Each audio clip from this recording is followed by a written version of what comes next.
चलिए guys, simple simple chemistry के most important question को देख लेते हैं और देखते हैं आपको कितना आता है। तो सबसे पहला क्वेश्चन है the element present in largest amount in rock and mineral. देखिए जो रॉक यानी जो चट्टानें और मिनरल्स होती है, इसमें कौन सा एलिमेंट सबसे ज़्यादा मात्रा में प्रेजेंट होता है? आंसर कमेंट में ज़रूर करना, ठीक है।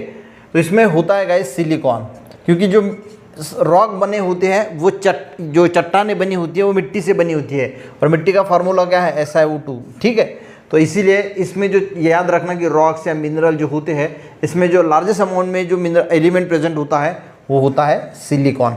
नेक्स्ट क्वेश्चन है the most important ore of aluminium. Aluminium का मोस्ट इंपॉर्टेंट ओर कौन सा है?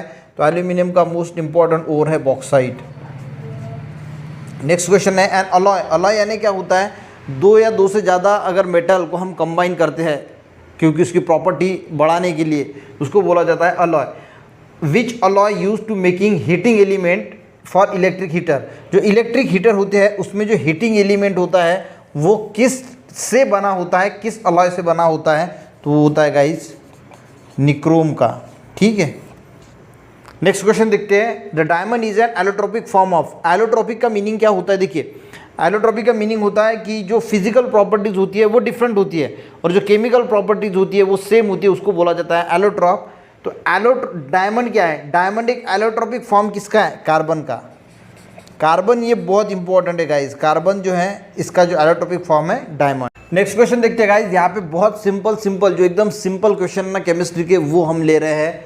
तो बलून्स आर फिल्ड विद, जो बलून्स होते हैं जिसको हम गुब्बारे होते हैं जो छोड़ने के बाद ऊपर चले जाते हैं, तो उन गुब्बारों में कौन सी गैस जो है वो फिल की जाती है? तो उसमें फिल की जाती है हीलियम गैस। अब देखिए हीलियम क्यों फिल की जाती है?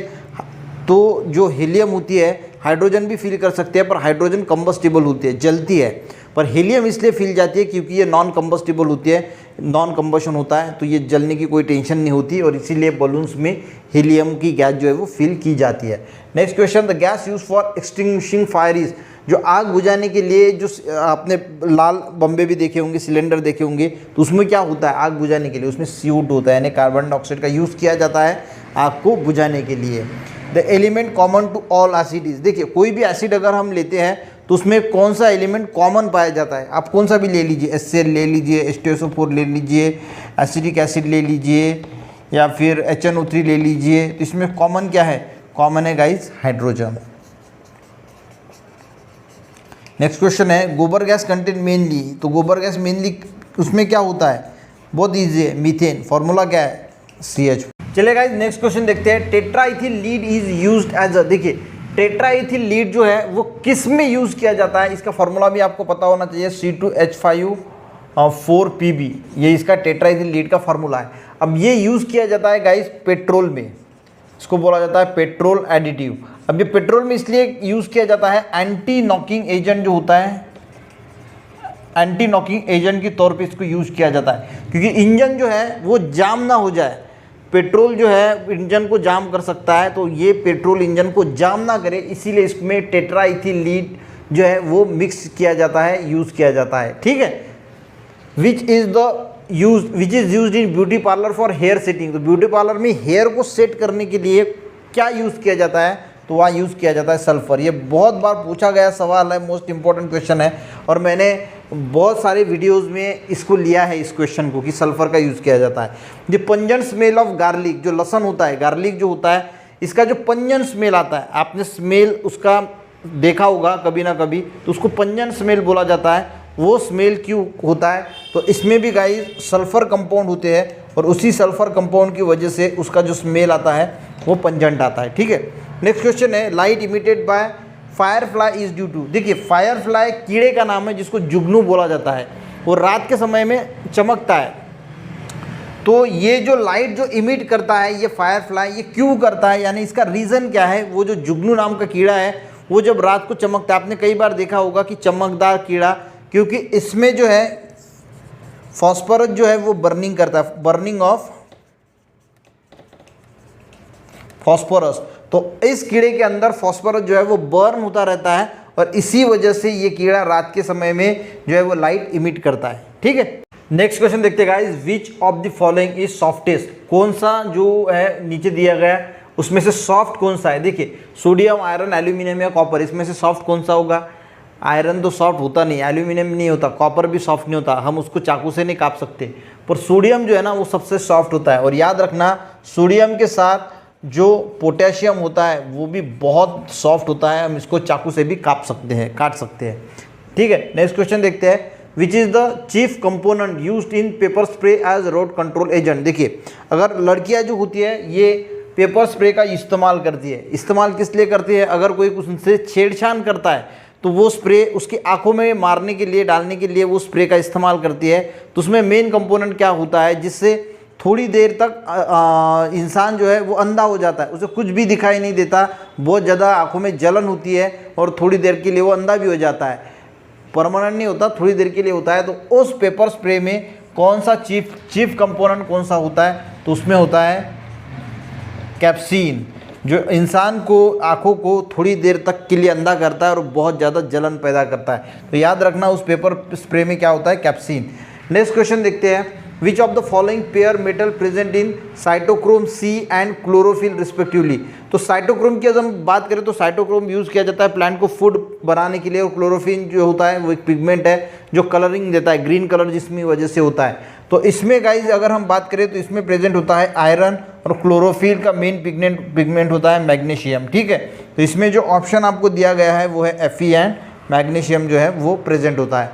ठीक है, which of the chemical use to clean the surface of gold ornament. देखिए, जो गोल्ड की ज्वेलरीज होती है उसको क्लीन करने के लिए कौन सा केमिकल यूज़ किया जाता है, तो जो गोल्ड के ऑर्नामेंट्स होते हैं उसको क्लीन करने के लिए एक्वा रिजिया नाम का जो है वो एक केमिकल यूज़ किया जाता है। अब एक्वा रिजिया जो है गाइज वो HCl और HNO3 से बना हुआ एक केमिकल है। ठीक है, इसका प्रोपोर्शन होता है 3:1, यानी 3 पार्ट। अगर 4 ml एक्वा रिजिया बनाना है तो 3 ml उसमें HCl होगा और 1 ml उसमें HNO3 यानी नाइट्रिक एसिड होगा। ठीक है, चलिए गाइज नेक्स्ट क्वेश्चन देखते हैं। Carbonated beverage such as soft drink हो गई, जैसे जब हम सॉफ्ट ड्रिंक पीते हैं, एंड सोडा वाटर जो होता है, इसमें मेनली क्या होता है। अब देखिए, जो सॉफ्ट ड्रिंक्स होते हैं वो एक्चुअल में क्या होता है, तो वो एक्चुअल में कार्बोनिक एसिड होता है, यानी जो वाटर होता है इसमें कार्बन डाइऑक्साइड भरा जाता है और यहाँ पे फॉर्म होता है H2CO3, यानी इसको बोला जाता है carbonic acid.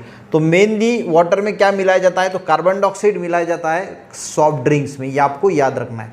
Commercially vulcanization of rubber involve. देखिए, वल्कनाइजेशन प्रोसेस किसे बोला जाता है, सबसे पहले तो ये समझने को ना, जो रबर होता है जब प्लांट से निकाला जाता है ना तो बहुत सॉफ्ट होता है, तो उसको हार्ड करने के लिए उसको हीट किया जाता है, और हीट करते वक्त उसको सल्फर उसमें ऐड किया जाता है, और उसी प्रोसेस को बोला जाता है वल्कनाइजेशन। यानी commercially vulcanization of rubber involve addition of sulphur with heating, addition of sulphur with heating. ठीक है, हीट किया जाता है और सल्फर को ऐड किया जाता है। नेक्स्ट क्वेश्चन देखते हैं। Which is use to prepare antiseptic solution. जो एंटीसेप्टिक सोल्यूशन होते हैं, जब भी यानी जो बैक्टीरिया वगैरह है इसको कील करने के लिए, जब भी हमें चोट लगती है तो हम एंटीसेप्टिक सोल्यूशन लगाते हैं, जैसे डेटॉल हो गया, सेवलॉन हो गया। तो ये इसमें मेनली क्या होता है, तो इसमें मेनली गाइस जो कंपाउंड होता है तो इसमें मेनली होता है आयोडीन। ठीक है, तो आयोडीन का इस्तेमाल किया जाता है जो एंटीसेप्टिक सोल्यूशन होते हैं उसमें अंदर। नेक्स्ट क्वेश्चन देखते हैं। Which chemical is added to LPG for detection of gas leakage. देखिए, जो गैस होता है हमारा एलपीजी, ठीक है, इस एलपीजी में मेनली क्या होता है, प्रोपेन एंड ब्यूटेन, पर उसमें कोई स्मेल नहीं होती। अगर वो लीक हो जाए तो हमें स्मेल नहीं आएगी, तो हमें स्मेल आना चाहिए, ताकि जो है वो गैस लीक हुआ है ये हमें समझना चाहिए, और इसके लिए इसकी स्मेल आनी चाहिए। इसीलिए इसमें मिलाया जाता है एक कंपाउंड जिसका नाम है C2H5SH, इसको बोला जाता है इथिल मरकैप्टन, या फिर इसको मिथिल मरकैप्टन भी बोला जाता है, या फिर थायो इथेनॉल भी बोला जाता है। तो ये आपको ध्यान रखना है कि इथिल मरकैप्टन भी ऑप्शन में हो सकता है, थायो इथेनॉल भी हो सकता है, या फिर फार्मूला दिया जाता है C2H5SH। तो ये मिलाया जाता है एलपीजी में, ताकि आपको अगर वो लीक हो जाए तो आपको उसकी स्मेल आ सके। चलिए गाइस नेक्स्ट क्वेश्चन देखते हैं। Minamata disease due to. देखिए, मिनीमाटा डिसीज हुआ था, तो मिनीमाटा एक जगह का नाम है, वहाँ पे मर्क्यूरी जो है वो पानी में मिल गया था और बहुत सारी मछलियाँ जो है वो मर गई थी। तो ये जो मिनीमाटा डिसीज होता है ये ड्यू टू होता है, याद रखना, मर्क्यूरी। मिनीमाटा जब भी आता है तो MM से आप याद रख सकते हैं कि ये मर्क्यूरी होता है। मर्क्यूरी की एक खास बात होती है कि मर्क्यूरी जो है वो रूम टेम्परेचर पे एक ऐसा मेटल है जो रूम टेम्परेचर पे लिक्विड होता है। ठीक है, बाकी के मेटल जो है वो सॉलिड फॉर्म में होते हैं, पर लिक्विड फॉर्म में कौन सा मेटल जो है वो लिक्विड रूम टेम्परेचर पे लिक्विड होता है, तो वो होता है मर्क्यूरी। नेक्स्ट क्वेश्चन देखते हैं, sodium stearate is a salt used for, sodium stearate जो है वो सॉल्ट है, वो यूज किसके लिए होता है, तो वो यूज होता है टू मेक सूप, साबुन बनाने के लिए सोडियम स्टेरेट का इस्तेमाल किया जाता है। ठीक है, नेक्स्ट क्वेश्चन देखते हैं, two atoms are said to be isotopes, isotopes किसको बोला जाता है। देखिए आइसोटोप्स क्या है, यह हाइड्रोजन के आइसोटोप्स है। नीचे हम एटॉमिक नंबर लिखते हैं, ऊपर मास नंबर लिखते हैं, तो यहाँ पे आपको दिख रहा होगा कि सेम एटॉमिक नंबर है और मास नंबर क्या है, डिफरेंट है। तो जब they have same atomic number but different mass number, जब एटॉमिक नंबर सेम होता है और मास नंबर डिफरेंट होता है तो उसको हम बोलते हैं आइसोटोप्स। ठीक है, नेक्स्ट क्वेश्चन देखते हैं, ये लास्ट क्वेश्चन है, which gas is use to artificially ripen of fruit, जो फ्रूट्स होते हैं, देखिए केला हो गया, बहुत सारे फ्रूट हैं जो आर्टिफिशियली पकाए जाते हैं, तो इसके लिए कौन सी गैस यूज की जाती है, तो वो गैस होती है इथीन। इसको गाइस इथिलीन गैस भी बोला जाता है, जिसका फार्मूला है C2H4। तो ये गाइस मोस्ट इंपॉर्टेंट, बहुत सिंपल क्वेश्चन लिए, इस बार मैंने बहुत सिंपल क्वेश्चन लिए हैं। 24 क्वेश्चन जो है वो हमने यहाँ पे अटेंड किया है। आई होप आपको बहुत कुछ नया सीखने को मिला होगा। ऐसी वीडियोस गाइस आपको बार बार देखनी होगी, बार बार देखने के बाद ये दिमाग के भेजे में फिट हो जाती है, या फिर अपनी खुद की नोट्स बनाते चलिए और बार बार उसको पढ़ते चलिए, ताकि जो है वो आपके दिमाग में ये पूरे क्वेश्चन जो है वो फिट हो चुके जाएंगे। हमने गाइस सीरीज स्टार्ट की है फिजिक्स, केमिस्ट्री, बायोलॉजी की। अभी हम केमिस्ट्री की सीरीज जो है वो MCQ जो है वो लेके आ रहे हैं, उसके बाद बायोलॉजी, फिजिक्स, सारे जो है कोई भी एग्जाम अगर आप दे रहे हैं तो आपको ये फ़ायदा ज़रूर देगा। मिलते हैं नेक्स्ट वीडियो में, तब तक के लिए जय हिंद।